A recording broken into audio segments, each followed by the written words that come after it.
नमस्ते। आज मैं आप सबको राजस्थान के हृदय कहे जाने वाले प्रांत अजमेर के इतिहास के बारे में बताने जा रहा हूँ। अजमेर ऐतिहासिक दृष्टिकोण से बड़ा महत्वपूर्ण राज्य रहा है और यहाँ पर इसकी स्थापना का श्रेय चौहान वंश के शासकों को जाता है,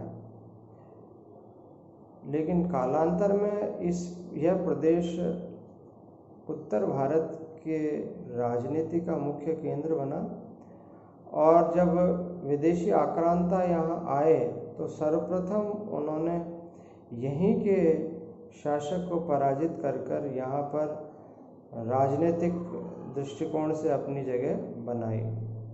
चौहान जो यहाँ के शासक थे, उस वंश का स्थापना 551 ईस्वी में वसुदेव द्वारा की गई। इन्होंने इस शापद के पास एक साम्राज्य बनाया जो वर्तमान फुलेरा के आसपास है। इन्होंने सांबर झील के अंदर चौहानों की कुलदेवी शाकंभरी माता के मंदिर का निर्माण भी कराया। वासुदेव ने अपने साम्राज्य की राजधानी अहि क्षेत्रपुर बनाई जो वर्तमान में नागौर है। चौहान वंश की यह जानकारी बिजोलिया शिलालेख से मिलती है जो वर्तमान भीलवाड़ा जिले में स्थित है।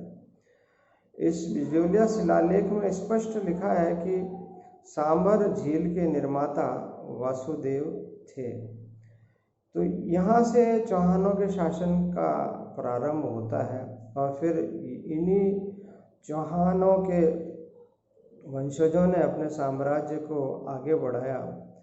इसी कड़ी में 1113 ईस्वी में अजय राज ने अजमेर का निर्माण कराया और यह अजमेर का प्रारंभिक नाम अजयमेरु दुर्ग का है।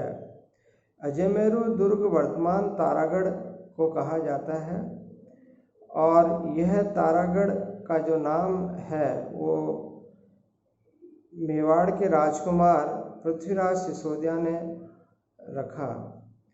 पृथ्वीराज सिसोदिया एक तेज धावक था और उसे उड़न राजकुमार भी कहा जाता था। इसकी घरवाली का नाम तारा देवी था, यानी कि इनकी पत्नी का नाम तारा देवी था और उस तारा के नाम पर तारागढ़ बनाया गया।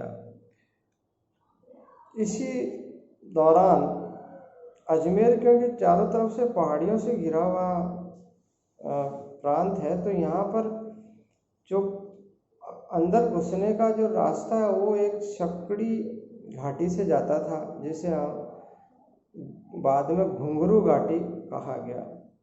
यह घुंघरू घाटी आज की तारीख में घुघरा घाटी कहलाती है।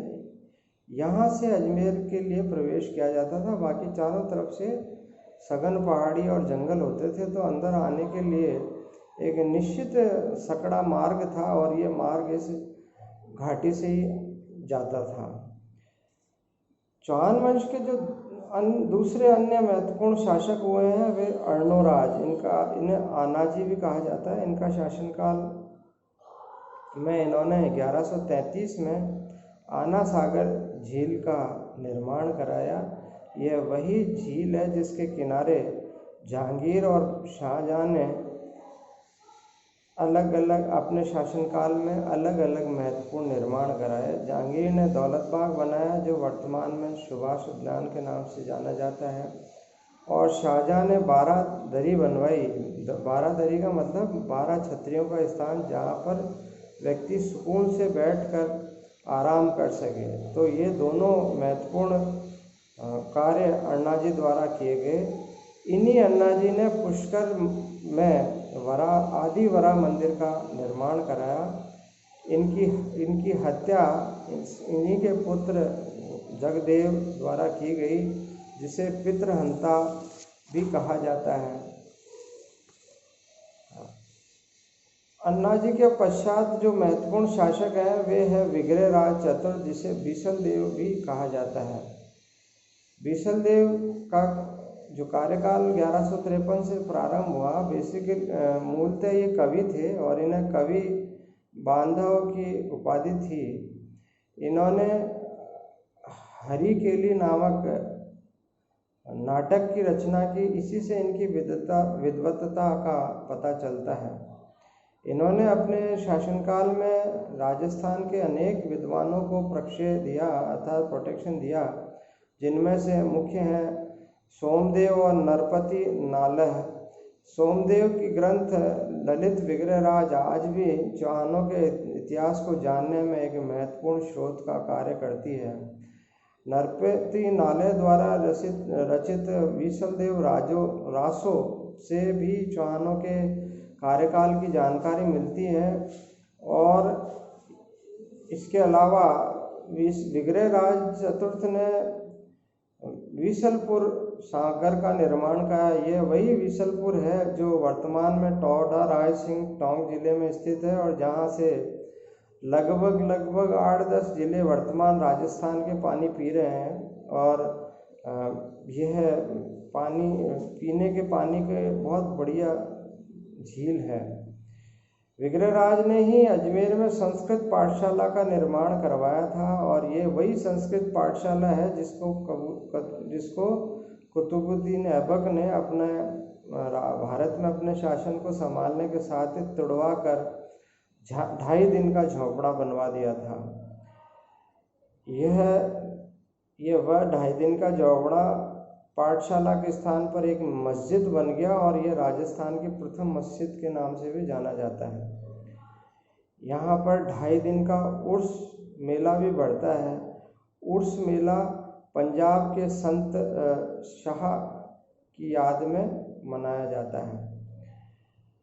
विग्रहराज चतुर्थ ने अपने शासनकाल में दिल्ली के तोमर शासकों को पराजित कर अपनी सत्ता का प्रचार और प्रसार किया और उसने अपने साम्राज्य की सीमाओं को अजमेर से दिल्ली तक फैला लिया, यानी कि उत्तर भारत का केंद्रीय स्थल पर विग्रहराज चतुर्थ ने आधिपत्य स्थापित कर लिया और यहीं पर सर्वप्रथम सल्तनत शासकों की भिड़ंत इन्हीं से हुई, विग्रहराज के उत्तराधिकारी से। इनके काल का जो समय है वो राजस्थान के इतिहास में विशेषतः चौहानों के इतिहास में एक स्वर्ण युग के नाम से जाना जाता है। इसे क्लासिक युग भी कहा जाता है। विग्रहराज की मृत्यु होने पर उसके पुत्र पृथ्वीराज तृतीय ने शासन की बागडोर संभाली और यही पृथ्वीराज तृतीय को मोहम्मद गौरी ने पराजित कर भारत में सल्तनत शासकों का प्रवेश हुआ था। तो ये चौहानों का संक्षिप्त सारगर्भित इतिहास मैंने आपके समक्ष रखा है। आगे का जो इतिहास है वो पृथ्वीराज तृतीय का है कि उसने अपने शासनकाल में कौन कौन से कृत्य किए। पृथ्वीराज चौहान और मोहम्मद गौरी की प्रसिद्ध तराइन के दोनों युद्ध का उल्लेख मैं अपने कल के व्याख्यान में करूँगा। धन्यवाद।